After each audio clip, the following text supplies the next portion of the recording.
Hi friends, இன்றைக்கி எபிசோடில் உறவுக்குள்ளே எவ்வளோ கஷ்டங்கள் இருந்தாலும் பிரச்சனைன்னு வரும்போது விட்டு கொடுக்கக்கூடாதுன்றத நம்ம விஜய் வந்து காவேரி டிஸ்டர்ப்டாக இருக்கிறத சாரதாம்மா கிட்ட கேட்குறாரு. சாரதாம்மாவும் நீ எங்கள் வீட்டுக்குள்ள உங்ககிட்ட சொல்லாத என்ன பண்ண போகிறேன்னு சொல்லிட்டு எல்லா பிரச்சனையும் சொல்கிறாங்க. நர்மதாவையும் விசாரிக்கிறாரு.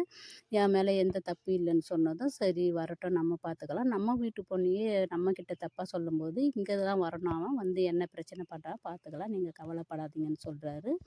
இங்கே வந்து அம்முவும் காவேரி டிஸ்டர்ப்டாக இருக்கிறத பார்த்துட்டு, நேற்று நான் உங்கள் கூட சாப்பிடலன்னு தான் நீங்கள் வருத்தமாக இருக்கிறீங்களா, இன்றைக்கி நான் உங்கள் கூட சாப்பிட்றேன் சாப்பிடுங்கன்னு சொல்லிட்டு சாப்பிட வைக்கிறா. இதுதான் ரத்த பாசம்.